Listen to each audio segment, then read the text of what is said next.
Hello! Welcome to my channel. Aqui Leonardo Magalhães, escritor, crítico literário, bacharel em letras, servidor público. E esse canal foi criado para falar de dicas de leitura, crítica literária. E hoje vamos falar então de literatura japonesa em inglês, né? Em língua inglesa, que é o famoso Nobel de Literatura 2017, que é o Kazuo Ishiguro. Kazuo Ishiguro, que lançou aqui antes, né? Esse aqui é o segundo livro dele, né? Então ele lançou antes da fama, antes lá do Vestígio do Dia, antes do Não Me Abandone Jamais, né? Que é um artista do mundo flutuante. E ele vai contar com uma história que é pós essa Segunda Guerra Mundial no Japão. Então é um livro de um japonês britânico falando do Japão, né? Porque a gente tem outros livros dele, a gente já falou aqui no canal, em que ele fala muito da Inglaterra, né? Porque é onde ele viveu ali, né? Então ele, que é a família de Nagasaki, a gente sabe que a Nagasaki foi destruído pela segunda bomba nuclear, né? A bomba atômica na Segunda Guerra Mundial, Hiroshima e Nagasaki.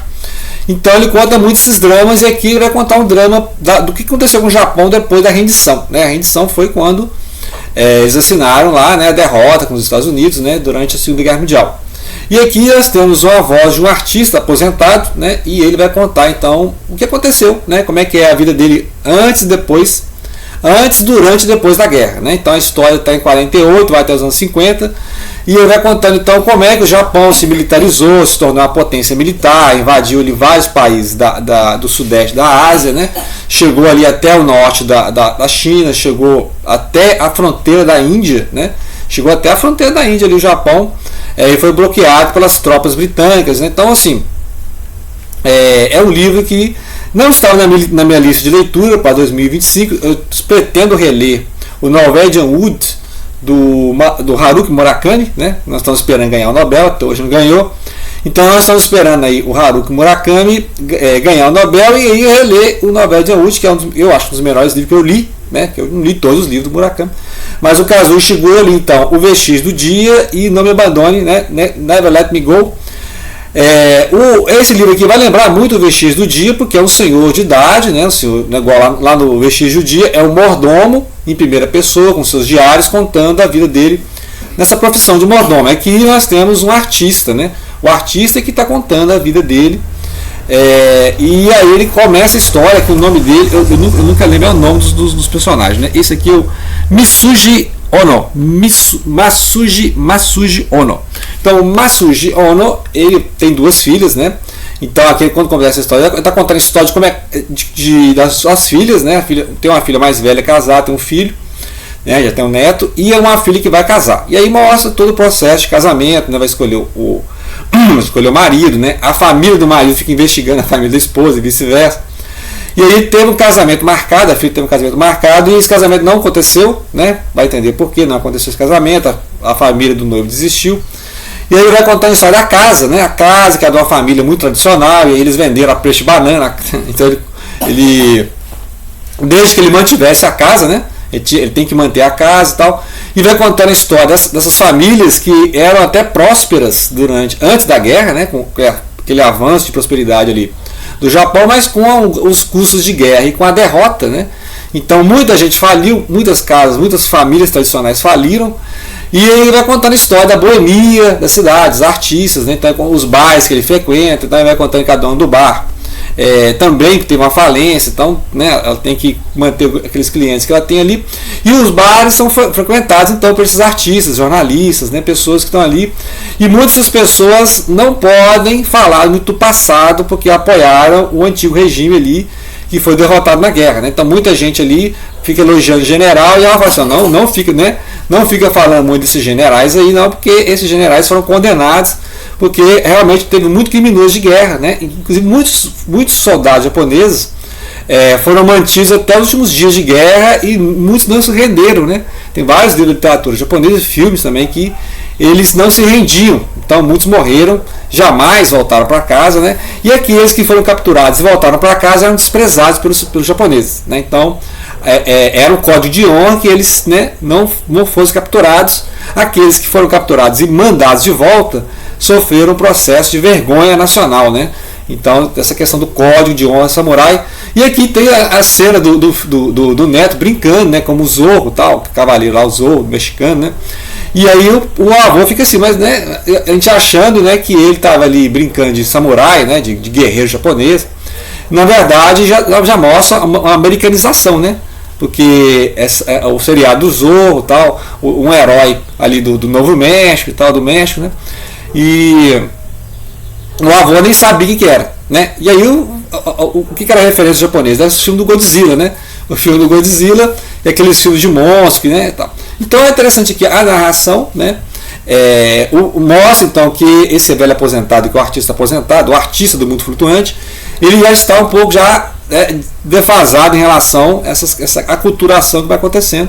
Então ele não sabe quem que é o Zorro, né?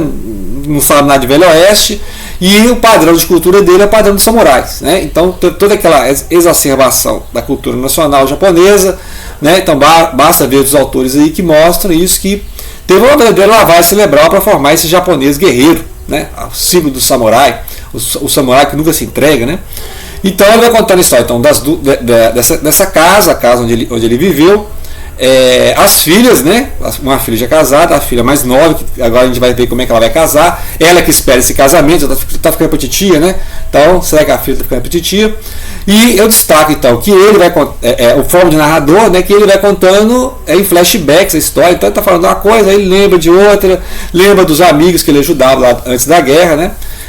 Lembra dos discípulos, né? Porque ele é um artista, então os artistas geralmente abriam seus ateliês, seus estúdios para os discípulos, né? E o respeito, né? Os discípulos chamam ele de sensei, né? Sensei e mestre.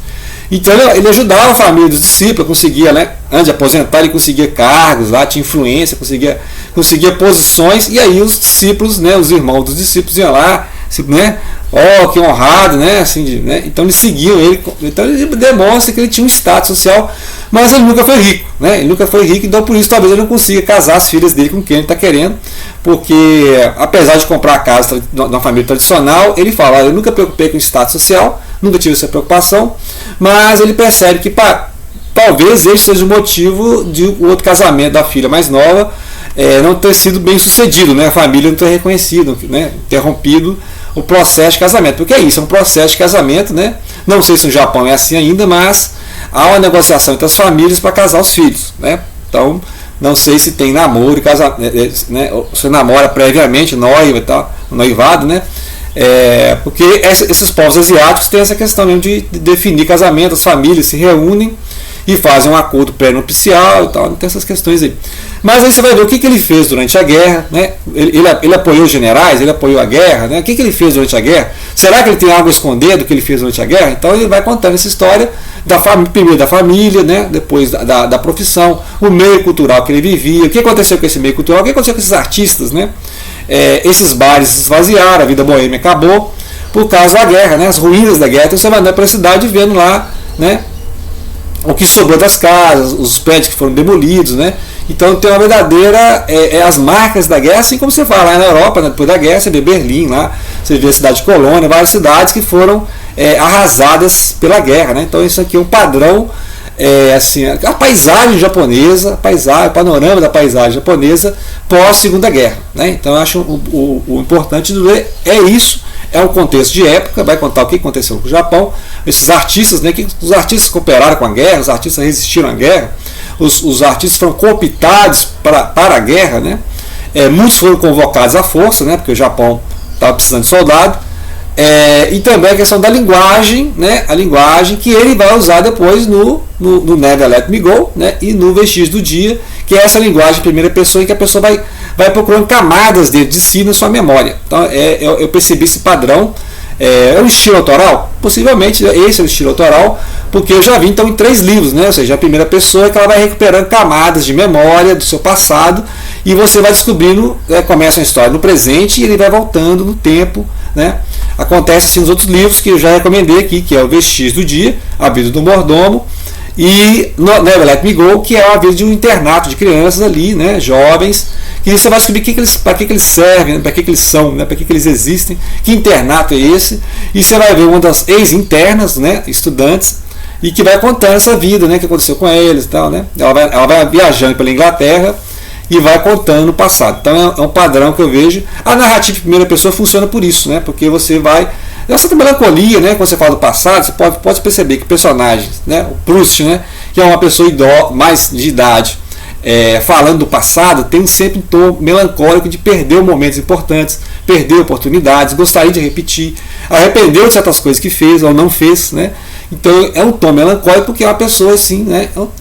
A literatura japonesa tem esse tom melancólico, né? O Nobel Wood fala de jovens, né? O livro do Murakami fala de jovens, mas tem toda a melancolia, né?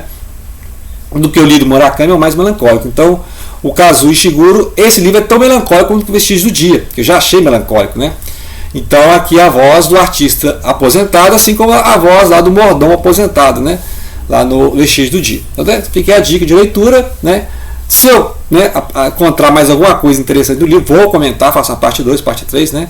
Mas aqui fica a dica de um artista do mundo flutuante, do Nobel de 17, que é o Kazuo Ishiguro, literatura japonesa em língua inglesa, ok? Fica aí a dica, grato pela atenção e não deixem de compartilhar.